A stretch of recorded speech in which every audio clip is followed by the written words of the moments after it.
Good day, citizens, and welcome to the Thomas Jefferson Hour. This week, another special one-on-one conversation between Clay Jenkinson and Beth Hoffman. Clay, can you tell us a little bit about Beth Hoffman before we go to the conversation? I was so pleased to have the opportunity to interview her. I came across her book, At the Farm, The Dollars and Cents of Growing Food in America. It dovetails nicely with one of my own interests, which is the future of food production, the future of agriculture, the continuation of the agrarian dream for America that was best articulated by Thomas Jefferson. And so I'm working with governing.com on a series called Listening to America. I asked her to sit down for an interview. She did. She was fascinating. She and her husband left the Bay Area in California to move to his family's farm in Iowa and to try to transform it from a typical petrochemical, big equipment agro-production facility that had been quite successful, by the way, into something closer to a sustainable farm, and just what that means and what they met by way of resistance and how they have gone about this great challenge is the stuff of the interview. It's a great conversation, very interesting. Let's go to it now. They're a fascinating couple. She's a fascinating person. Her book is really interesting. I recommend it to people who might want to know about the future of food production in this country. And she's funny. So let's listen to some segments of my conversation with Beth Hoffman, the author of Bet the Farm, The Dollars and Cents of Growing Food in America. So I'm so glad to be doing this. I read your book with great joy. And it's sort of two things, isn't it? It's sort of the story, which is a wonderful story, but it's ongoing. There you still are. Yeah. And I'm eager for you to catch us up on how things are going. But then there's the almost a manifesto about what regenerative agriculture could look like. Mm-hmm. And so those are two quite different things. But first of all, catch us up. How many years have you been in this experiment? Yeah, it's just 3 years. So we're not much further. We're about, I guess, that process finished maybe a year before, So at this point, we are finishing up, I think will be in our last year of making the cattle payments. So we're getting to the point where we are supposedly free of that sort of high expense, although we ended up purchasing a little bit more land, the land around our house. So we have that expense now.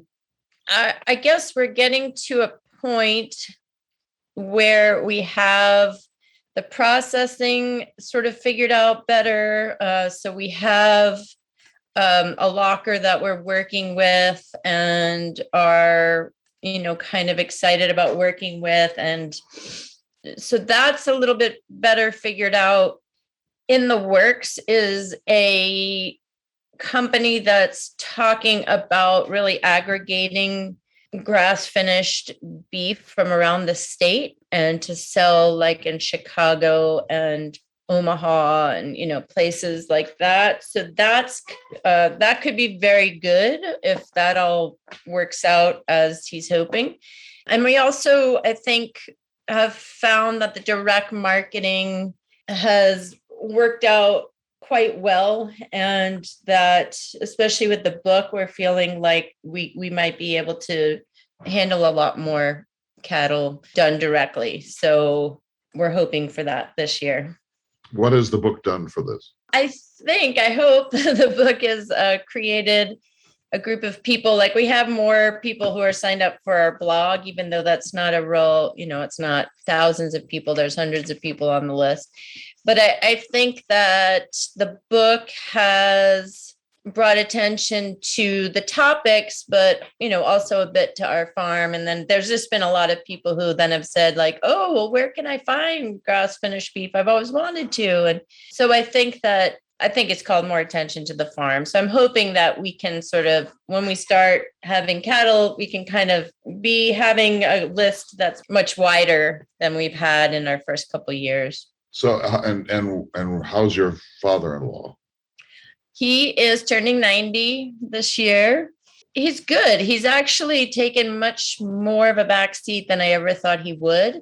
I think initially he was amazed at how much work we were doing. Like he would say to John, this kind of Midwestern phrase I get all wrong, but it's something like, that's a lot of sugar for a dollar, or something like he would say, like, you're out there working, moving the cattle every day.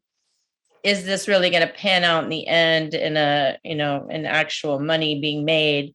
I think that what he's seen now is that, particularly in this last year when we had a bit of a drought, like not California level drought, but we had a bit of a drought, and people, all our neighbors that had cattle that were grazing just, conventionally, they were out of grass. And we've heard people like been feeding animals for months the hay already, and we have grass everywhere. So we have lots of it. And so it's in part because we're moving them, and so the grass is regenerating, but it's also because we have much less. We're not trying to pack on cattle. Yeah, I have a friend in North Dakota who has a sustainability ranch, and they had a much more severe drought, I think, than you did. And they had their crops, their hay and other crops, which they use just to feed the cattle in the winter, came in at about 80% of their usual yield, whereas their neighbors were at 25%. Right. So my question is, when neighbors see what works, even though it's a little bit more labor intensive, you would think that they would say, tell us how you did that. And they would be more willing to break with the paradigm of the way they were doing things. Yeah. I think that there's probably much more willingness now, because people are, instead of just looking across the fence and thinking, oh, that's crazy, they're thinking, let me know how that works out. I'm curious. This year prices are up, so people are less motivated to make change, I guess, although fertilizer prices are also way up. So there's that element to it. And I also think, I don't know about where your friend is, but for us, there's not a lot of social interaction. There's a pandemic for stuff, but also there's not places to gather.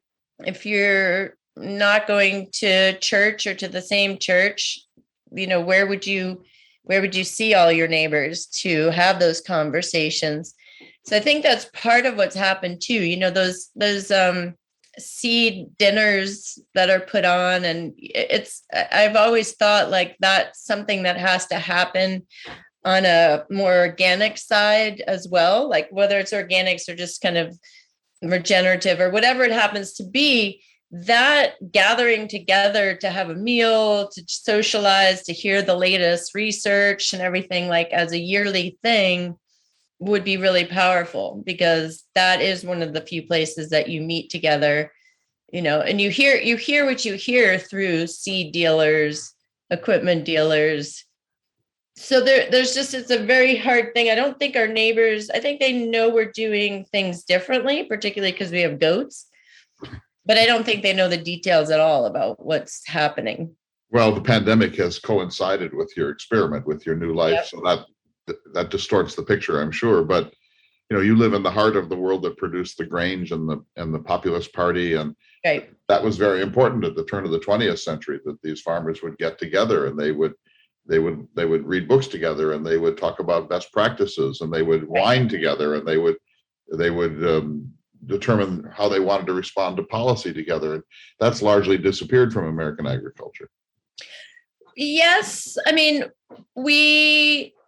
the farmers' unions in a lot of these states is quite vibrant. Iowa, I'm on the board of the farmers' union, and it's a very, at its core, I think there's a really tight knit, like very dedicated group of people that I think right now, particularly in the state, from what I hear, this is just kind of, hearsay. It's like our board is really high functioning, and really people are very involved and excited. And there's a lot of support that's where I've gotten like people buying grass-fed beef and people excited about the book. A lot of that is board members.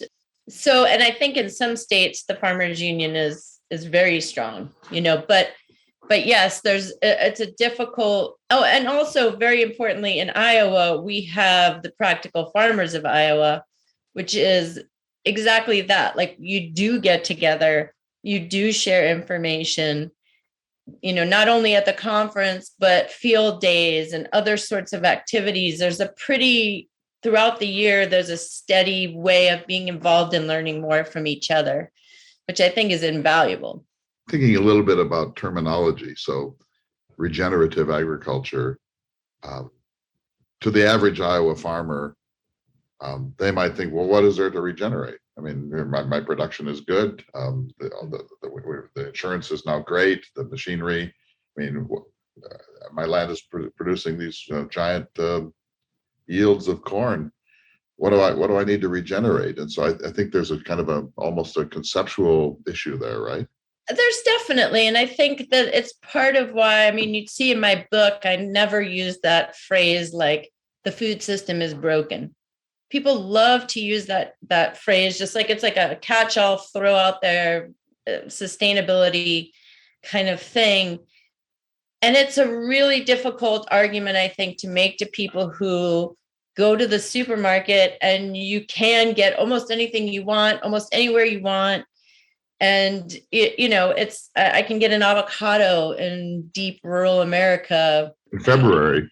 Right, in February. Like, how is that a broken system? I think it's hard. So I think I am a big advocate of like, let's talk about what we're talking about instead of using terms like big ag.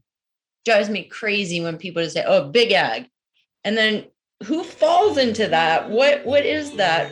Yes, we understand like it's the Monsantos, it's the Dow Chemicals, but if 98% of our farms are family farms, another term that we just throw out there all the time, 98% of them are family farms. What is big ag? What is that exactly? What are we talking about? And so I think we have to be very clear. And regenerative, same thing.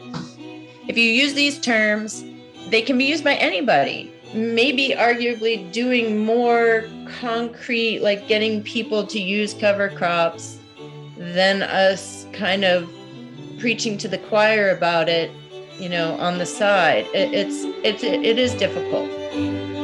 You're listening to a special one-on-one conversation between Beth Hoffman and Clay Jenkinson. We'll be back in just a moment. We now return to this week's special one-on-one conversation with Clay Jenkinson and Beth Hoffman, the author of Bet the Farm. I picked up your book and read the first chapter, and that you go from the West Coast to a place in Iowa, and that you have background in the humanities, and you're a writer. I immediately went to Jane Smiley's 1,000 Acres, and I had this kind of, this isn't going to come out well. You must have had some of that same feeling.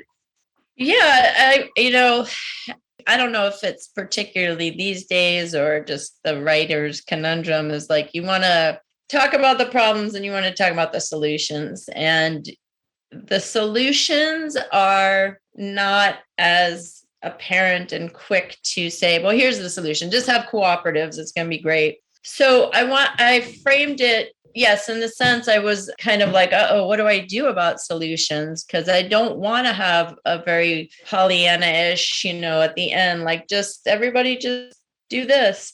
So yes, I think that's where talking about narratives and reframing and trying to get out of these paradigms that farmers and the public are kind of put the blinders on about what's possible. I think it's fascinating that you could actually make it whatever. You can concoct something that's part cooperative if you want to, or there's just so many other things to be thinking about. But yes, it's a difficult, I didn't want to do the 1,000 Acres ending where it's just like, okay, so let's all leave agriculture. So. Well, you had two great advantages as far as I can tell, that you're a couple in your early midlife and you leave a very stable world of prestige, really. And you move to the Midwest to take up a farm, but you had a farm to go to. Mm-hmm. You didn't have to go buy that farm, although right. You had to invest in that farm. And you had equity, which you, in the book, you draw down. Can you imagine what it would have been like for the two of you to be two professors at Berkeley who then decide to go to North Dakota or Kansas or Iowa and buy a farm? Exactly. I mean, I tried to make that very clear. It's like that element of privilege throughout, that it wasn't like we were lucky that we just so happened to have equity. We just so happened to have land like this. That's a bit of what is baked into the American farm story. The land ownership story is that people like us, white, John's dad's case, male, were afforded those kinds of bank loans and USDA programs and those kinds of things that helped families succeed and be 5 generations on the land. Those are things that much of the American public has not been afforded, those same kinds of privileges. And I wanted to make that very clear. People wanting to farm and get onto land and not having access. I just read today in Fern that the average farmland price in Iowa is now $9,700 an acre. It's the highest it's ever been in this state. And there's farmland going for $12,000, $18,000 an acre in this state, and it's not a reasonable price to pay to start actually farming. What that is investors coming in and dropping loads of money in something that they see as a much more stable asset than stocks or, so it's a great place to store your money is in land. So try to imagine you and John not having any particular equity and not having land to go to, and you still want to live this dream. How can you do it in the United States now? I know you've been wrestling with this in your book. Yeah. One of the main problems is that people want to get into agriculture, but they want to get into agriculture in very specific places in the country. They want to be in the Hudson Valley. They want to be in Sonoma. Those are places that are not practical places to start a farm with no money and no.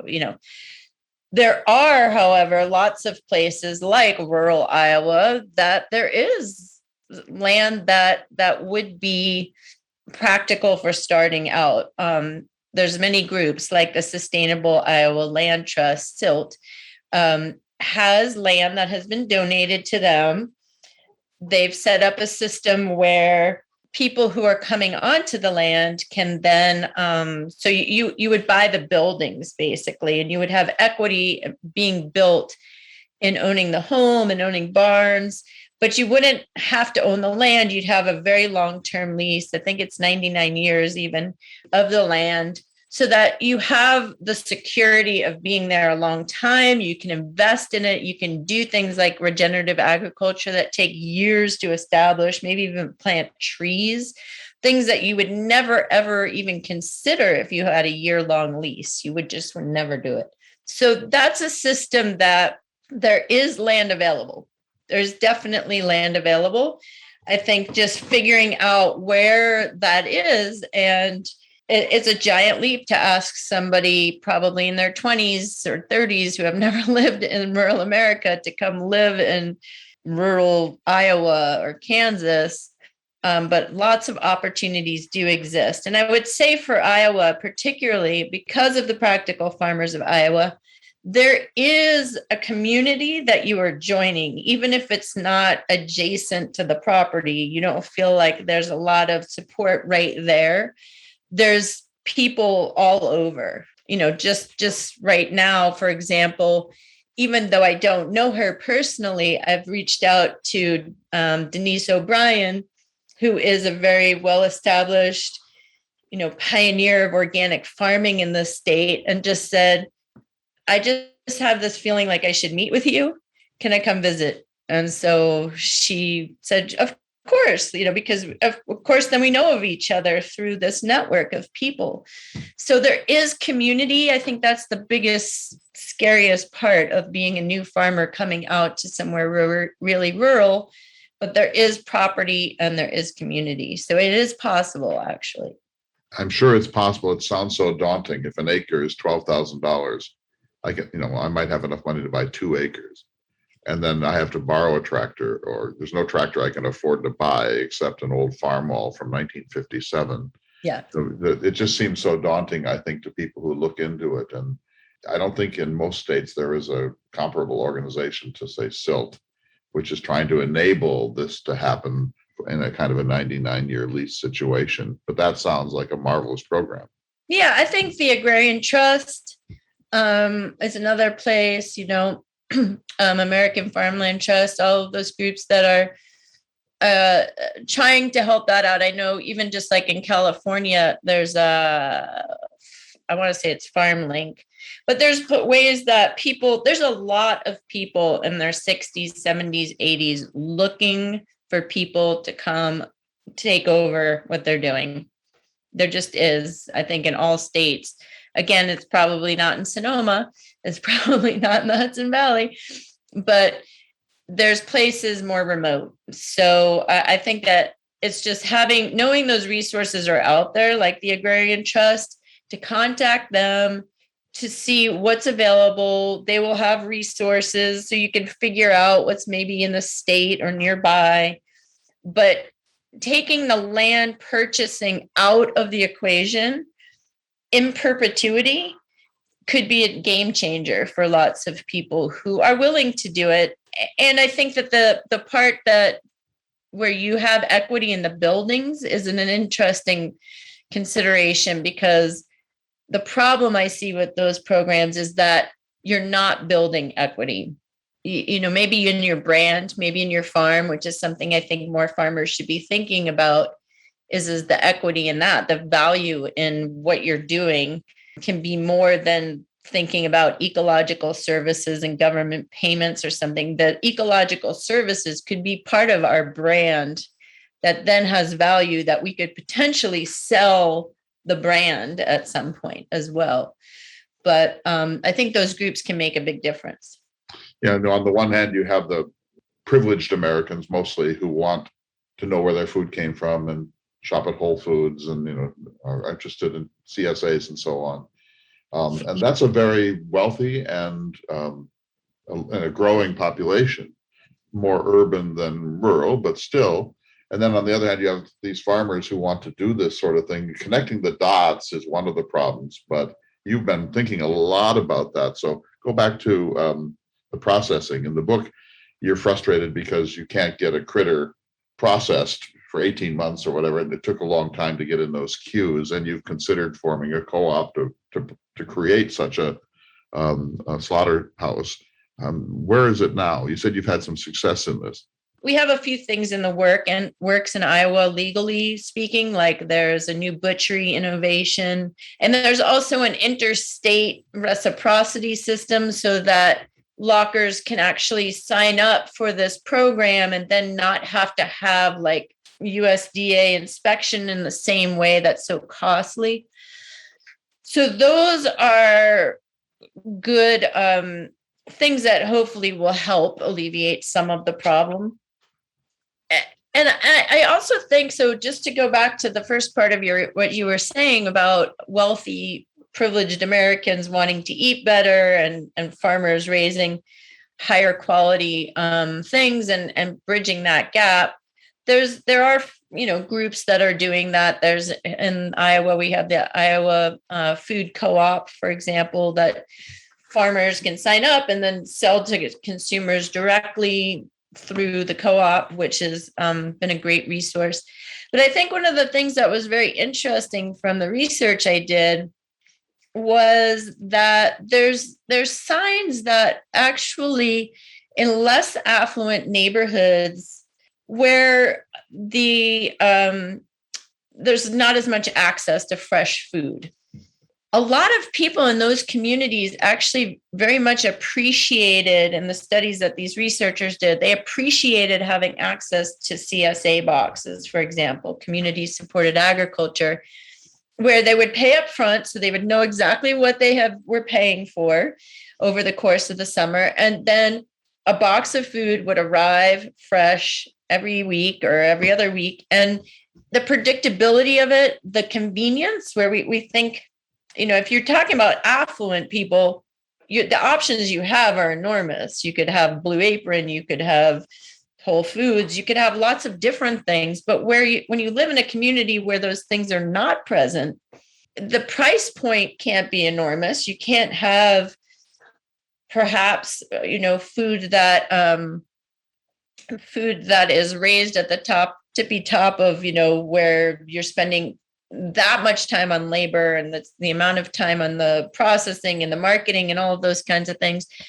But I think that there is potential in that region where it hasn't been thought of as much for farmers. You think, oh, those neighborhoods don't have money to pay for it, when I think it's maybe it's not as well thought of, but maybe that's something people do want to spend more money on, to have the convenience of it, to have fresh food for their families. I think we get confused about, like, oh, as soon as families are rushed or have to work too hard or don't have as much money, that all they're going to eat is junk food. And I think there's a lot of families out there who don't want to eat junk food, who are wonderful cooks, who would love access to fresh food.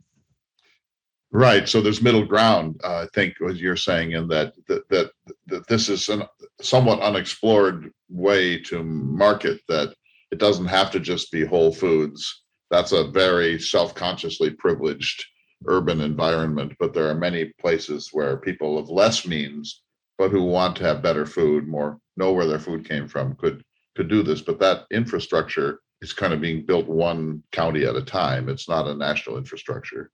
Correct. And I mean, to be clear, I think that Whole Foods is actually, with the Amazon takeover, is going for that demographic, right? They're not competing with necessarily the highest of the high price point, small artisanal.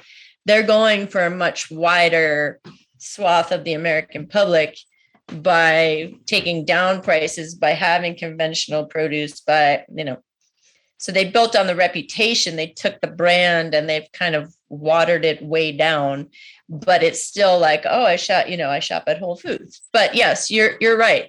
It's not small producers leading into small processors directly to consumers. That system is not functioning very well in this country. Let's say that Amazon can distribute to a small town in South Dakota a really fairly high quality food, but it's coming from way outside. It's not helping the local economy. I'm very concerned about the hollowing out of rural America. Yes. I know you are too. And so if this isn't done in a way that regenerates towns and the energy of towns, the creativity of towns, the capacity of towns to tolerate unusual and eccentric young people, this can't succeed. In my own state, North Dakota, the outmigration is no longer out of state. It's from small towns to Fargo and to Grand Forks and the cities. And there's no end to it. I think Iowa's a little bit more stable, but I don't see the rural communities as being very healthy. No. That's why I think that I do think that the possibility might come more from, instead of it always being direct, small farm, small processor, individual family, that the aggregation of product, and like I'm saying, from small farms into something that's maybe cooperatively owned, where you aggregate, and then you can maybe have that front-facing entrepreneurial, for-profit company that then is selling in multiple places all over the area. Then you could potentially have, in the small towns, still artisanal things happening.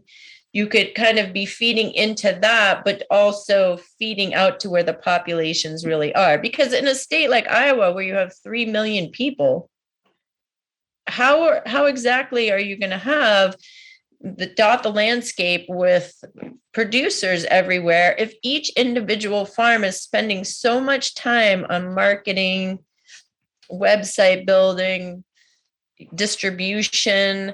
That's where it's not only on the farm itself where you have to spend so much time, because regenerative agriculture is very time consuming. You have to move the cattle every day, but also in that ways of getting out the food. It's you can't spend an equal or greater amount of time doing those things and then not have to charge enormous prices for it. In your book, you talk about this, that at the end of the day, there isn't a lot of energy to service the website and to do marketing. And that isn't really even a skill set that you naturally had. So you want to say, I'll do my work. I'll produce the vegetables or the beef, and then somebody else should take it from there. But that network is not yet in place. And so you wind up having to try to do this. Exactly. And again, I think that the really difficult part of this is that there's so many spokes to the wheel, right? You're well aware. It's like everything is overlapping. You've got the broadband problems and the housing problems and the educational problems, and just it goes on and on and on. And I think that it just becomes so overwhelming to think about. I mean, if you're in your example of being Berkeley professors and wanting to go start a farm feels daunting, like fixing this entire thing and making rural communities more vibrant is really daunting.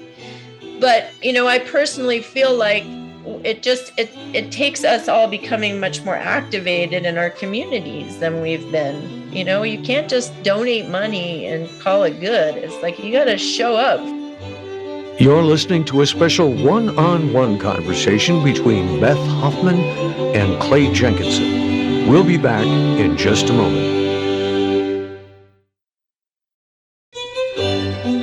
Welcome back to the Thomas Jefferson Hour. We now return to our conversation with Beth Hoffman and Clay Jenkinson.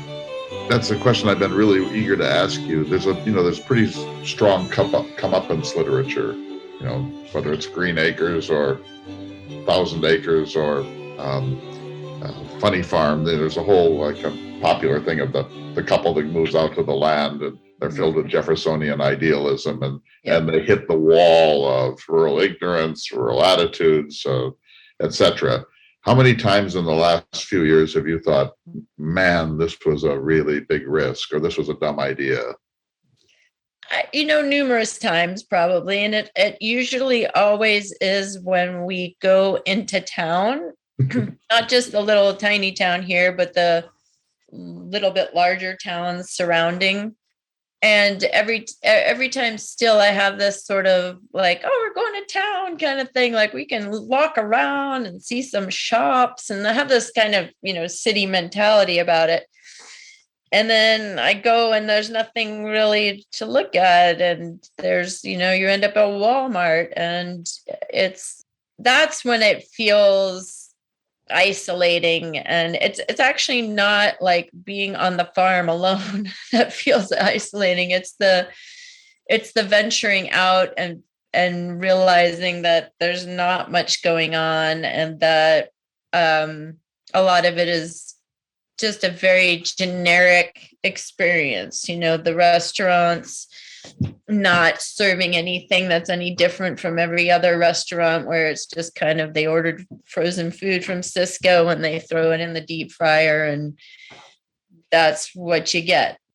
So it's, that's the sort of like, what am I doing moment of this, but at the same time, my rosy glasses look out and say, wow, there's so much opportunity.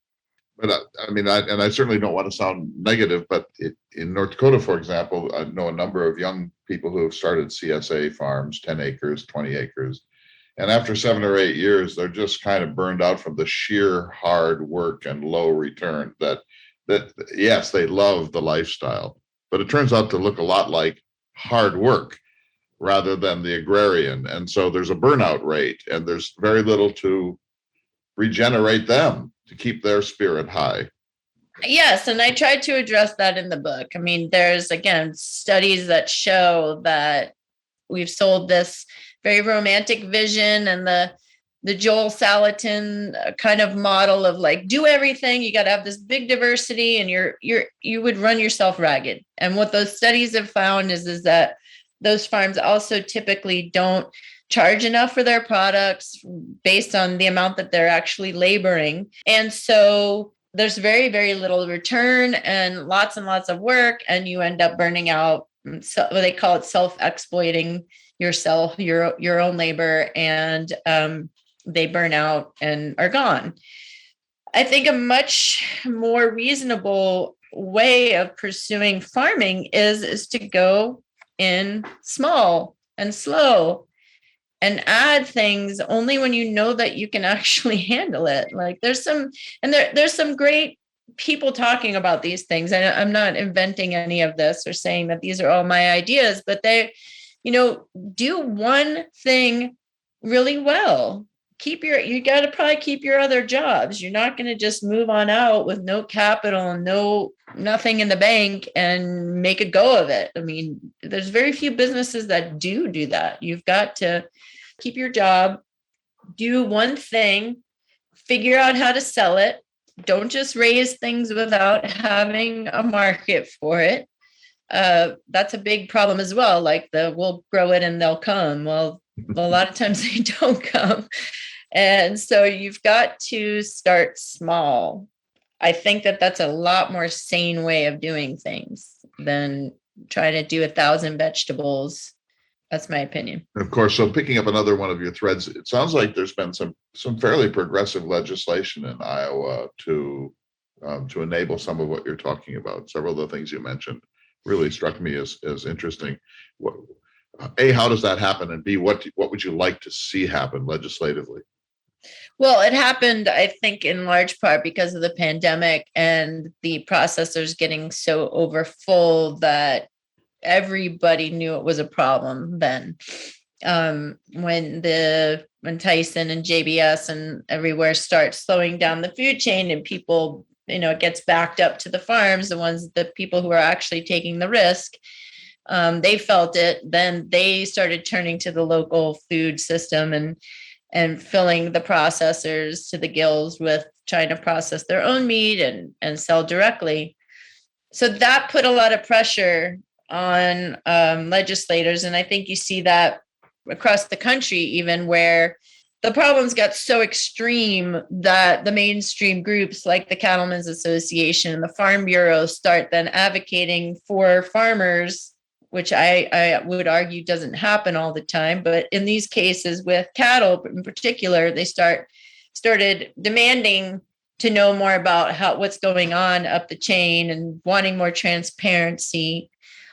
So, there's those pain points that then push legislation sometimes. What would you like to see happen? What I would like to really see happen is for there to be a real examination of the different programs and the different arms of the USDA and what's going on. So the analogy I use is when you see someone, particularly elderly people who are prescribed 100 different drugs, right? And you need somebody to actually sit down and look at all the prescriptions and the whole sort of health plan and see what is working at odds with each other. Like, do you have things that are basically canceling each other out?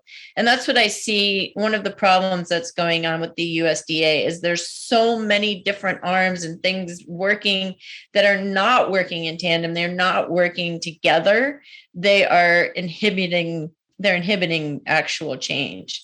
So I'd like to see that. And I'd like to see there be a lot more money put in for hiring. Like our USDA office is completely overworked and strapped and not able to handle at all what's going on there. And now that we have even more money from this new bill is going to be pouring into these offices, how do we expect them to actually be out in the field getting people to enroll in programs for the right reasons and giving actual advice?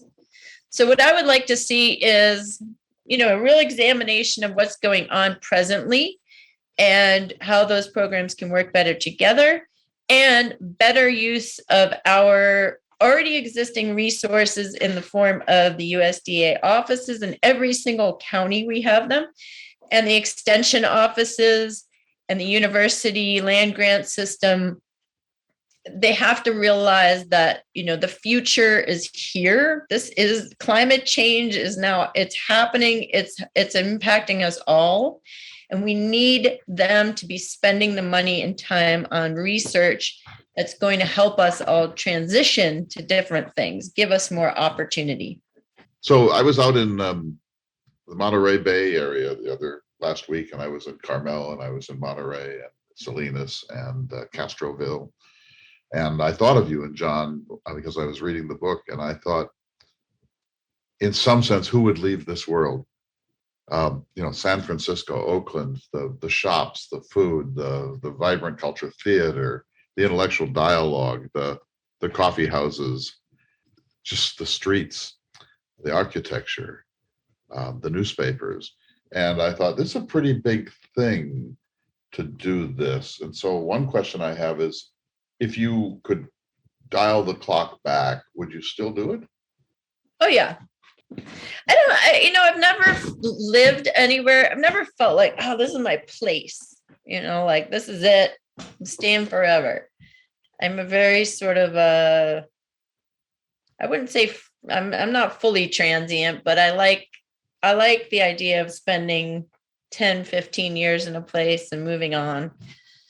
And I think that all of that stuff exists. I can get on a plane and go, or get in the car and go visit that, or go to Chicago, and it's always there. I mean, I grew up outside of New York City, and that's in my blood, and that's, going to museums and eating great food and doing all that. That world is always there. It's a different thing when you're living in it 24/7 than when you're visiting it, where you have to battle traffic and you've got to get on the bus and somebody's crazy on the bus, and it's a different world. It's not, I think there's pros and cons of everywhere. I like the quiet out here. I like the being outside with more of my time. Yeah, I like that flexibility of our days, working on something towards something that I see as really a higher kind of goals than just me doing my job every day. When you started your life as a writer, I doubt that you thought you'd be writing about rural life. What about your other writing? Are you able to write anything else? Do you have projects that don't involve this experiment? I don't currently, and I'm at a new, like, what do I want to be when I grow up moment of my life again, which I've been here many times. Like I was I got out of college and I was waiting tables and ski bumming. And then I went to school and I was an elementary school teacher. And then I was writing and working, doing interviews, and learned radio, and then went back to school for more journalism and became a professor. So I've had many different careers. They kind of have veered from one to another, all involve teaching really in some fashion, which I'm ready to go back to. Yeah, so I don't know where I am about it right now. I really dislike the world of social media, and that feels like a prerequisite for being a writer, which, yeah, I don't know. So we went to Castroville, the artichoke capital of the universe, and we looked at these fields, and they were magnificent. I mean, they're beautifully manicured fields, and these plants in, that great California soil were just thriving. And yet this is a very, very heavy petrochemical operation. There wasn't a weed to be seen. I mean, literally, we could not see a single weed. And when I looked at that, I thought, this is an incredible technological achievement, because I fight weeds in my garden, and if you leave it for a week, they'll choke your garden out. Yeah. But B, I thought, this can't be good, and this can't be sustainable. Do you feel that? Well, you've got to remember why California is the breadbasket. It's not great soil, but it's because it rains at specific times of the year. It used to, right? And so you can control weeds because it's not raining. And that's really an important part of it, this kind of Mediterranean, quote unquote, climate where it rains in the winter. It's supposed to rain in the winter and then provide and have all this like runoff from the snowpack that's going to feed these crops.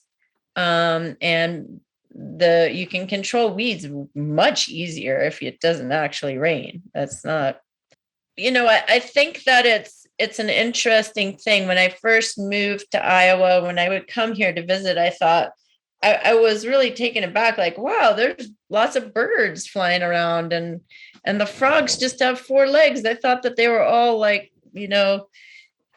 5-legged, 3-legged, poison things. And so I think it's important to remember, it's very refreshing and a very uplifting thing to me to remember how quickly Mother Nature can bounce back. And even though you see those weeds as like, this is a terrible thing they're taking over, it's like natural systems are taking over. They've gotten an advantage, those weeds, and what we call a weed and not a weed is questionable sometimes too. But the sustainability of it all, I mean, I think especially if you're talking about using nitrogen fertilizers and synthetic fertilizers, it's sustainable it's an unbroken system in many ways because it can continue on. And it's not, the urgency of what's happening is not on a field level necessarily, although the pain point of water is going to push the whole question. It's going to push this conversation a lot farther. And that, but we all still do want to walk into the grocery store and have almonds and have meat when we want it. And so it's a very hard thing to think about, the overall and what should be done. Should we just cut off everybody in chemical use? I don't know if that's actually best for everyone involved.